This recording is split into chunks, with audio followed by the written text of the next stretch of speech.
Hi hello ನಮಸ್ತೆ welcome to ಖುಷ್ ಮನೆ multi creations. ಇದು ನಾನು ನಿಮ್ಮ ಶಾಂತಿ. ಫ್ರೆಂಡ್ಸ್, ಇವತ್ತು ನಾನು ಹೆಸರುಕಾಳು ದೋಸೆ ಹೇಗೆ ಮಾಡೋದು ಮತ್ತು ಅದ್ರ ಜೊತೆಗೆ ಈರುಳ್ಳಿ ಚಟ್ನಿ ಹೇಗೆ ಮಾಡೋದು ಅಂತ ನಾನು ನಿಮಗೆ ತೋರಿಸ್ಕೊಡ್ತೀನಿ. ಇಲ್ಲಿ ಹೆಸರುಕಾಳು ದೋಸೆ ಯಾಕೆ ಮಾಡ್ತಾಯಿದ್ದೀನಿ ಅಂದರೆ ಫ್ರೆಂಡ್ಸ್, ಈಗ ಸಮ್ಮರ್ ಸ್ಟಾರ್ಟ್ ಆಯಿತು ಅಂತಂದರೆ ಬಾಡಿ ಕೂಲಾಗಿರಬೇಕು. ಮ್ಯಾಕ್ಸಿಮಮ್ ಎಲ್ಲರಿಗೂ ಬಾಡಿ ಹೀಟ್ ಆಗ್ತಾನೆ ಇರುತ್ತೆ. ಆದ್ದರಿಂದ ಸಿಂಪಲ್ಲಾಗಿ ಹೆವಿ ಫುಡ್ ಆಗಿಲ್ಲದೇ ಸಿಂಪಲ್ಲಾಗಿ ನಾವು ಬಿಸಿಲು ಕಾಲದಲ್ಲಿ ಹೇಗೆಲ್ಲ ಮಾಡಿ ತಿನ್ಬೋದು ಅಂಥೇಳಿ ನಾನು ಈ ಒಂದು ರೆಸಿಪಿನ ತೋರಿಸ್ಕೊಡೋದಕ್ಕೆ ನಿಮ್ಮ ಮುಂದೆ ಬಂದಿದ್ದೀನಿ. ಫ್ರೆಂಡ್ಸ್, ಹೆಸರುಕಾಳು ದೋಸೆ ಹಸಿರುಗಿರುತ್ತೆ. ಮಕ್ಕಳು ಕೂಡ ಇದನ್ನು ನೋಡಿ ಕಲರ್ಫುಲ್ ಆಗಿದೆ ಅಂತ ತಿನ್ನೋಕ್ಕೆ ಇಷ್ಟಪಡ್ತಾರೆ. ಸೊ ಬನ್ನಿ ಫ್ರೆಂಡ್ಸ್, ಅದು ಹೇಗೆ ಮಾಡೋದು ಅಂತ ನಾನು ನೋಡೋಣ. ಫ್ರೆಂಡ್ಸ್, ನಾನು ಈ ಗ್ಲಾಸಲ್ಲಿ ಒಂದು ಗ್ಲಾಸು ಹೆಸರುಕಾಳು ತೊಗೊಂಡಿದ್ದೀನಿ. ಚೆನ್ನಾಗಿ ಕ್ಲೀನ್ ಮಾಡಿ ಇಟ್ಕೊಂಡಿದ್ದೀನಿ ಇದನ್ನು. ಮತ್ತು ಇದಕ್ಕೆ ಅರ್ಧ ಗ್ಲಾಸಷ್ಟು ಅಕ್ಕಿ ತೊಗೊಂಡಿದ್ದೀನಿ. ನಾನು ಯಾವ ಗ್ಲಾಸಲ್ಲಿ ಹೆಸರುಕಾಳು ತೊಗೊಂಡಿದ್ನೋ ಅದೇ ಗ್ಲಾಸಲ್ಲಿ ಅರ್ಧ ಗ್ಲಾಸ್ ಅಕ್ಕಿ ತೊಗೊಂಡಿದ್ದೀನಿ. ಎರಡೂ ಚೆನ್ನಾಗಿ ಕ್ಲೀನ್ ಮಾಡಿಕೊಂಡು 2-3 ಸಲ ತೊಳೆದು ಇದನ್ನು ನೆನೆಸಿಟ್ಕೊಂಡಿದ್ದೀನಿ. ನಾವು ನೈಟ್ ಟೈಮ್ ಇದನ್ನು ನೆನೆಸಿಟ್ಕೊಂಡ್ರೆ ಬೆಳಗ್ಗೆ ಎದ್ದು ಕೂಡ ಜಾರ್ಗೆ ಹಾಕ್ಕೊಂಡು ತೊಳೆದಾದ್ಮೇಲೆ ಜಾರ್ಗೆ ಹಾಕ್ಕೊಂಡಿದ್ದೀನಿ ಇದನ್ನು. ಇದ್ರ ಜೊತೆಗೆ ಶುಂಠಿ ಸ್ವಲ್ಪ ಮತ್ತು 1-2 ಹಸಿಮೆಣಸಿನ್ಕಾಯಿ ಮತ್ತು ಇದಕ್ಕೆ ರುಚಿಗೆ ತಕ್ಕಷ್ಟು ಉಪ್ಪು ನಾನು ಜಾರಲ್ಲಿ ಹಾಕ್ಕೊತಾ ಇದ್ದೀನಿ. ಮತ್ತು ಸ್ವಲ್ಪ ಅರಶಿನ ಹಾಕ್ಕೊತಾ ಇದ್ದೀನಿ. ಇಲ್ಲಿ ಅರಶಿನ ಸ್ವಲ್ಪ ಹಾಕ್ಕೊತಾ ಇದ್ದೀನಿ. ಮತ್ತು ಇದ್ರ ಜೊತೆಗೆ ಸ್ವಲ್ಪ ಚೆನ್ನಾಗಿ ತೊಳೆದಿಟ್ಕೊಂಡಿರೋ ಅಂಥ ಕೊತ್ತಂಬರಿ ಸಹ ಹಾಕ್ಕೊತಾ ಇದ್ದೀನಿ. ಮತ್ತು ರುಬ್ಬಕ್ಕೆ ಎಷ್ಟು ನೀರು ಬೇಕೋ ಅಷ್ಟು ಹಾಕ್ಕೊಳ್ಳಿ. ಜಾಸ್ತಿ ತೆಳ್ಳ ಆಗಿಬಿಟ್ರೆ ದೋಸೆ ಎದ್ದೋಳಲ್ಲ, ಸ್ವಲ್ಪ ಮೀಡಿಯಮ್ ಆಗೇ ಇರಲಿ. ಸೊ ಅದಕ್ಕೆ ನಾನು ಸ್ವಲ್ಪ ನೀರು ತೊಗೊಂಡಿದ್ದೀನಿ. ಬನ್ನಿ ಫ್ರೆಂಡ್ಸ್, ಇದು ಜಾರಿಗೆ ಹಾಕ್ಕೊಳ್ಳೋಣ. ಈಗ ನೋಡಿ ಫ್ರೆಂಡ್ಸ್, ಆಗಿದೆ ಇದು. ನೋಡಿ, ಅದಕ್ಕೆ ನಾನು ರುಬ್ಕೊಂಡಿದ್ದೀನಿ. ನೋಡಿ, ಚೆನ್ನಾಗಾಗಿದೆ. ಮತ್ತು ಈಗ ನಾನು ತವ ಇಟ್ಕೊಂಡಿದ್ದೀನಿ. ತವ ಮೀಡಿಯಮ್ ಫ್ಲೇಮಲ್ಲೇ ಇಟ್ಕೊಂಡಿದ್ದೀನಿ. ನಾನು ಮೀಡಿಯಮ್ ಫ್ಲೇಮಲ್ಲಿ ಇಟ್ಕೊಂಡು ಈಗ ದೋಸೆ ಹಾಕ್ಕೊತಾ ಇದ್ದೀನಿ. ಇದು ಹೆಸರುಕಾಳು ತಿನ್ನೋದ್ರಿಂದ ಹೆಸರುಕಾಳಲ್ಲಿ ತುಂಬಾ ಪ್ರೋಟೀನ್ ಇದೆ ಅಂತ ಹೇಳ್ತಾರೆ. ಬಿಸಿಲಿಗೂ ಕೂಡ ತುಂಬಾ ತಂಪು ಅಂತ ಹೇಳ್ತಾರೆ. ಆದ್ದರಿಂದ ಇದು ಯಾರು ಬೇಕಾದ್ರೂ ತಿನ್ಬೋದು, ಎಲ್ಲರಿಗೂ ಒಳ್ಳೆಯದು. ಮತ್ತು ಬ್ರೇಕ್ಫಾಸ್ಟ್ಗಂತೂ ತುಂಬಾ ಚೆನ್ನಾಗಿರುತ್ತೆ, ಲೈಟಾಗಿರುತ್ತೆ. ಮತ್ತು ಇದ್ರ ಜೊತೆಗೆ ನಾನಿಲ್ಲಿ ತುಪ್ಪ ಹಾಕ್ಕೊತಾ ಇದ್ದೀನಿ. ನೀವು ಎಣ್ಣೆ ಸಹ ಹಾಕ್ಕೋಬೋದು, ತುಪ್ಪ ಸಹ ಹಾಕ್ಕೋಬೋದು. ಇಲ್ಲಿ ನಾನು ತುಪ್ಪ ಬೆಳೆಸಿದ್ದೀನಿ. ನೋಡಿ, ಚೆನ್ನಾಗಿ ಸ್ಪ್ರೆಡ್ ಮಾಡ್ಕೊಳ್ಳಿ. ಇದಾದಮೇಲೆ ಕ್ಲೀನಾಗಿ ಇದ್ರ ಜೊತೆಗೆ ನಾನು ಸಣ್ಣಗೆ ಹಚ್ಚಿಟ್ಕೊಂಡಿರೋ ಅಂಥ ಸ್ವಲ್ಪ ಈರುಳ್ಳಿನ ಇದ್ರ ಮೇಲೆ ಹಾಕ್ಕೊತಾ ಇದ್ದೀನಿ. ನಿಮ್ಗೆ ಎಷ್ಟು ಬೇಕೋ ಅಷ್ಟೇ ಹಾಕ್ಕೊಳ್ಳಿ. ಇಲ್ಲಾಂದರೆ ನೀವು ಹಸಿಟ್ಟು ರುಬ್ಬಿದ ತಕ್ಷಣ ಅದ್ರ ಜೊತೆಗೆ ಮಿಕ್ಸ್ ಮಾಡ್ಕೊತೀನಿ ಅಂತ ಬೇಕಾದರೂ ಮಿಕ್ಸ್ ಮಾಡ್ಕೋಬೋದು. ಬಟ್ ನಾನಿಲ್ಲಿ ಮೇಲ್ಗಡೆ ಹಾಕ್ತಾಯಿದ್ದೀನಿ.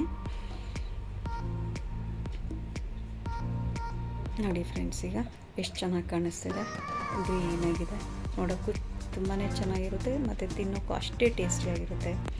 ಫ್ರೆಂಡ್ಸ್, ಇನ್ನೂ ನನ್ನ ಚಾನಲ್ಗೆ ಯಾರೆಲ್ಲ ಸಬ್ಸ್ಕ್ರೈಬ್ ಆಗಿಲ್ವೋ ಸಬ್ಸ್ಕ್ರೈಬ್ ಆಗಿ ಬೆಲ್ ಐಕಾನ್ ಪ್ರೆಸ್ ಮಾಡಿ. ಬನ್ನಿ ಫ್ರೆಂಡ್ಸ್, ನೋಡಿ ಈಗ ಹೇಗಿದೆ. ಸ್ವಲ್ಪ ಫ್ರೈ ಆಗಿದ ತಕ್ಷಣ ಇವಾಗ ನಾನು ಇದನ್ನು ತಿರುಗ್ಕೊತಾ ಇದ್ದೀನಿ. ಫ್ರೆಂಡ್ಸ್, ಇಲ್ಲಿ ನೀರು ನೀವು ಹೆಚ್ಚಾಗಿ ಬಳಸಿದ್ದೀರಾ ಅಂತಂದರೆ ಹಸಿಟ್ಟಿಗೆ ದೋಸೆ ಬರಲ್ಲ. ಸ್ವಲ್ಪ ಗಟ್ಟಿಯಾಗಿ ಇದ್ರೇ ಅದು ಚೆನ್ನಾಗಿರುತ್ತೆ, ಕ್ಲೀನಾಗಿ ಸ್ಪ್ರೆಡ್ ಆಗುತ್ತೆ ಮತ್ತು ತೆಗಿಯೋದಕ್ಕೂ ಅಷ್ಟೇ ಸುಲಭವಾಗಿರುತ್ತೆ. ನೋಡಿ, ಇವಾಗ ಆಗಿದೆ.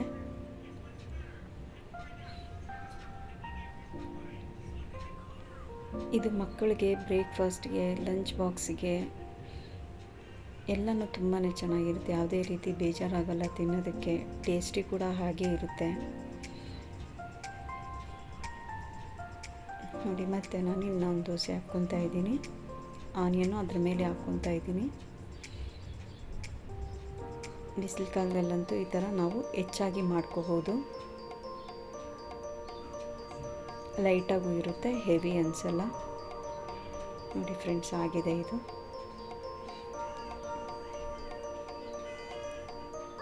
ನೋಡಿ, ಚೆನ್ನಾಗಿದೆ. ಎರಡೂ ಕಡೆ ತಿರುಗಿಕೊಂಡು ಚೆನ್ನಾಗಿ ಬೇಯಿಸ್ಕೊಂಡಿದ್ದೀನಿ ನಾನು. ನೋಡಿ ಫ್ರೆಂಡ್ಸ್, ತುಂಬಾ ಚೆನ್ನಾಗಿ ಬರುತ್ತೆ, ನೀವು ಟ್ರೈ ಮಾಡಿ. ಈಗ ಬನ್ನಿ ಫ್ರೆಂಡ್ಸ್, ಈರುಳ್ಳಿ ಚಟ್ನಿ ಹೇಗೆ ಮಾಡೋದು ಅಂತ ನಾನು ತೋರಿಸ್ಕೊಡ್ತೀನಿ.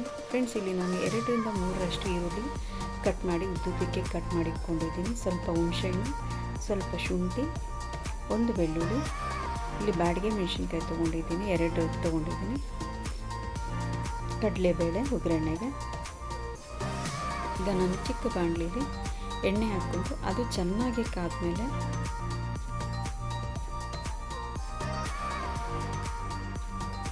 ಚೆನ್ನಾಗಿ ಕಾದಿದೆ. ಇವಾಗ ನಾನು ಇದಕ್ಕೆ ಈರುಳ್ಳಿ ಸಹ ಹಾಕ್ಕೊಂಡಿದ್ದೀನಿ.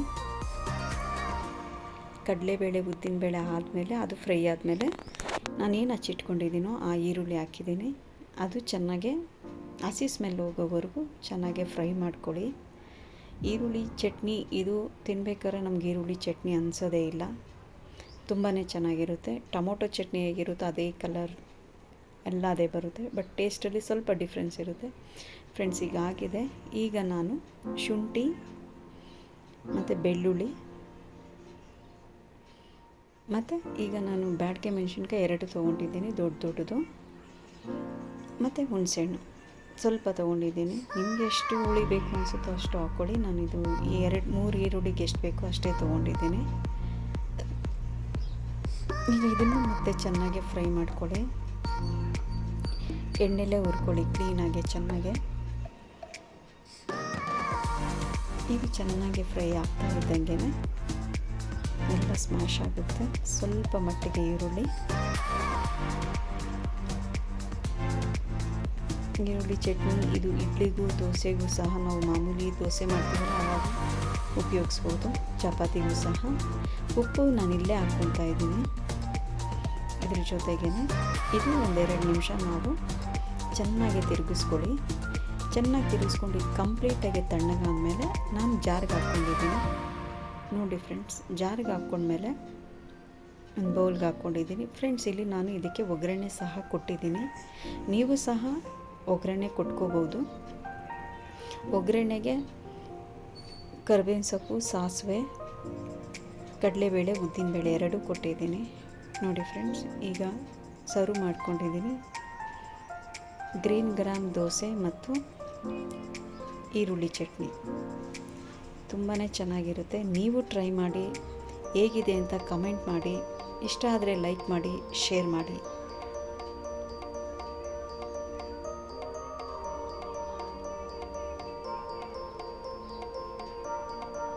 Thank you friends.